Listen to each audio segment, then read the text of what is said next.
esteja convosco. Proclamação do Evangelho de Jesus Cristo segundo Mateus. Naquele tempo, disse Jesus aos seus discípulos esta parábola: O reino dos céus é como a história do patrão que saiu de madrugada para contratar trabalhadores para a sua vinha. Combinou com os trabalhadores uma moeda de prata por dia e os mandou para a vinha.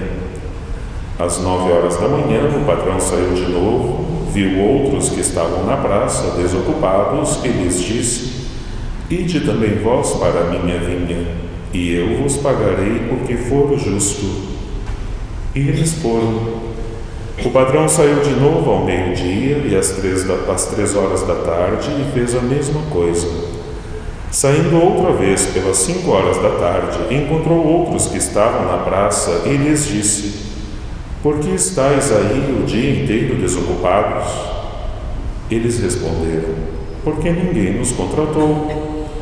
O patrão lhes disse: Ide vós também para a minha vinha. Quando chegou a tarde, o patrão disse ao administrador: Chama os trabalhadores e paga-lhes uma diária a todos, começando pelos últimos até os primeiros. Vieram os que tinham sido contratados às 5 da tarde e cada um recebeu uma moeda de prata. Em seguida vieram os que foram contratados primeiro e pensavam que iam receber mais. Porém, cada um deles também recebeu uma moeda de prata. Ao receberem o pagamento, começaram a resmungar contra o patrão.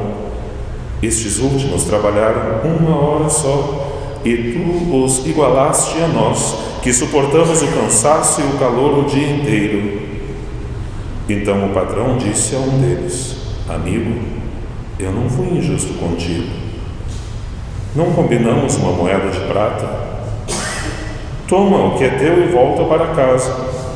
Eu quero dar a este que foi contratado por último o mesmo que dei a ti.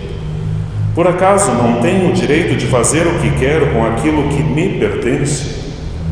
Ou estás com inveja porque estou sendo bom? Assim, os últimos serão os primeiros, e os primeiros serão os últimos. Palavra da salvação.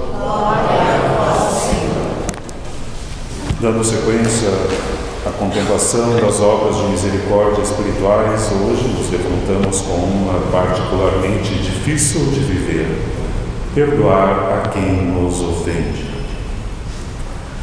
Das 7 obras de misericórdia espirituais, pelo menos 3 delas dizem respeito à pessoa do outro, não enquanto necessitado que lhe demos alguma coisa, ou conselho, ou consolo, ou algo do tipo, mas dizem respeito à postura interior que temos em relação à pessoa do outro.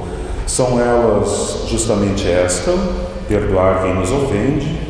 Aqui contemplamos na semana passada admoestar os pecadores, e aqui contemplaremos na semana que vem suportar com paciência as pessoas molestas.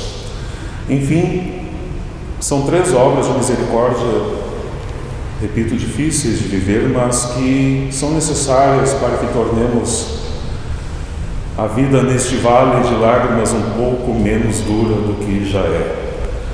Perdoar as ofensas parece uma utopia, uma missão impossível, se formos honestos conosco mesmos, francos, e aqui cada um põe-se diante de Deus.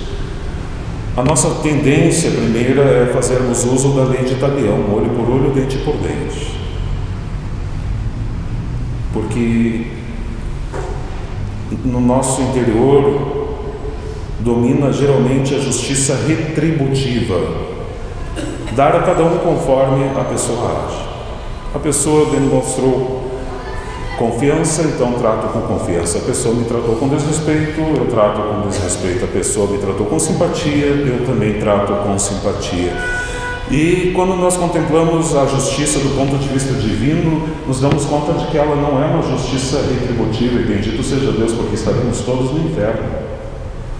A justiça de Deus é uma justiça que poderíamos chamar reabilitativa. Ela nos devolve a uma condição que nós tínhamos perdido por conta do pecado. Ou seja, ela nos eleva, não simplesmente retribui. Pai, perdoai-lhes, eles não sabem o que fazem. Foi uma das últimas palavras do Senhor do alto da cruz. A quem estava se referindo o Senhor? Somente aos algozes que o maltrataram, que o crucificaram? Não. Ao dirigir-se ao Pai e a fazer esta prece, estava se referindo à humanidade por inteiro. Inclusive pelas mulheres piedosas que batiam no peito e choravam pelo que estavam fazendo com o Senhor. Porque toda a humanidade foi a beneficiária do sacrifício redentor do Senhor.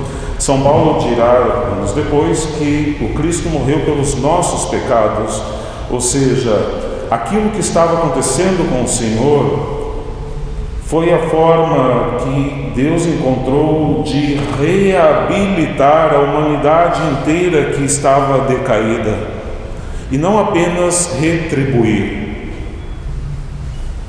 Então, se toda a humanidade foi justificada, foi tornada justa pelo justo juiz, toda a humanidade, de uma forma ou outra, ao não corresponder a uma graça de Deus, ao pecar por uma omissão ou ao pecar através de uma ação deliberada, toda a humanidade é culpada pela morte do Senhor.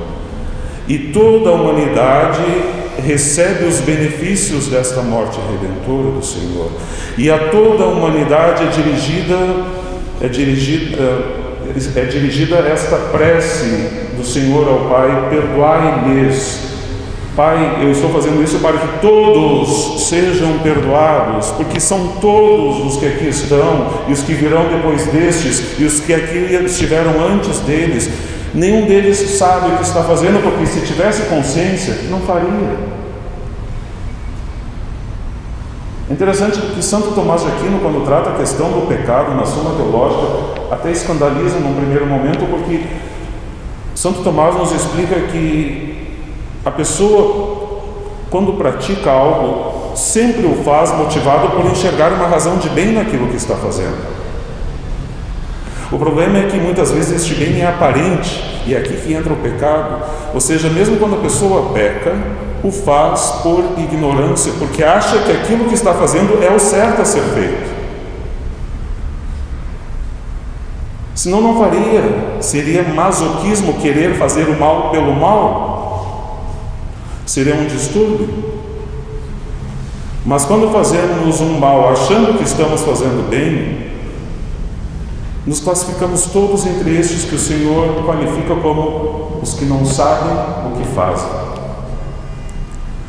Então, meus caros, quando percebemos, eu sou o primeiro a admitir que é muito difícil perdoar quem nos ofende, nos demos conta de que antes de eu conseguir dar o passo de perdoar, é preciso que eu faça a experiência daquele que foi primeiro perdoado, daquele que muitas vezes ofendeu primeiro e que alcançou a graça e a misericórdia de Deus. Somente quando a gente faz essa experiência libertadora de termos sido perdoados pelo Senhor, só então abre-se a possibilidade de que eu estenda essa experiência para a pessoa do próximo.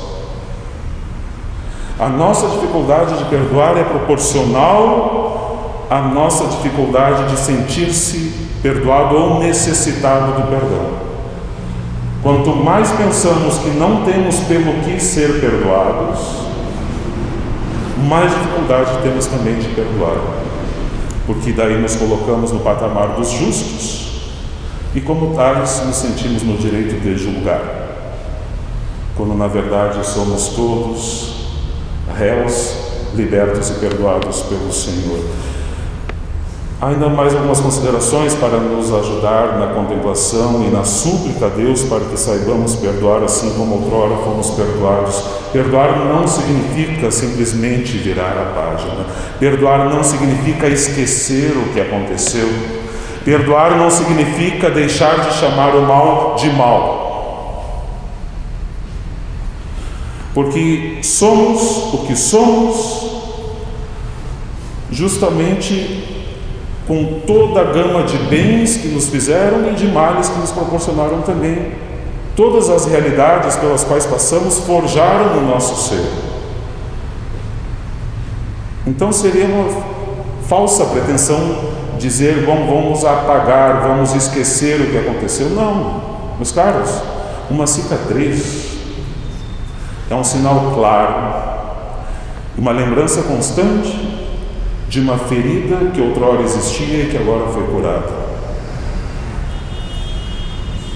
Então, cada perdão que concedemos não significa que vamos esquecer, nem tampouco ficar remoendo. Sabemos o que aconteceu e damos glória a Deus pelo que aconteceu e pelo perdão que conseguimos conceder. Porque às vezes nós nos atribuímos culpas que não deveríamos atribuir. Poxa, padre, eu perdoei, mas não consigo esquecer. Mas a não ser que você tenha Alzheimer ou bata a cabeça, não vai esquecer mesmo. Aconteceu com você, faz parte da sua história. Agora, se conseguiu perdoar, se não guarda rancor, bendito seja Deus. O Espírito Santo agiu na sua vida, a chama do Divino Espírito Santo cauterizou o seu coração.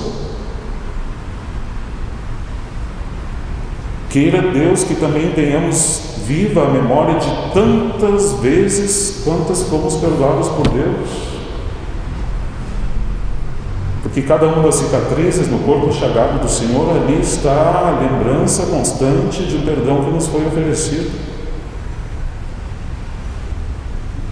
O Senhor não nos joga na cara, mas ali estão as cicatrizes justamente para nos mostrar que poderia ter sido melhor. E aí brotam os propósitos de não recorrer no pecado. Vale-nos a bem-aventurada Virgem Maria para que tenhamos as disposições de um coração de mãe. A única experiência que eu tenho é da minha mãe. Não foram poucas as vezes que eu entristeci a minha mãe. Mas, como diz, desculpa, parece um ditado muito simplório, mas é muito verdadeiro, mãe é mãe. E o amor que a mãe tem pelo filho não esquece o que aconteceu, às vezes até comenta e a gente acaba dando risadas ou nos entristecendo por algumas coisas que foram feitas, mas a mãe consegue, apesar disto, por justamente querer o bem do filho, não simplesmente retribuir, mas reabilitar, desejar o melhor, superar, levantar, erguer. É assim o coração de Deus, é assim o coração da mãe. Queira Deus que seja assim também um dia o nosso coração.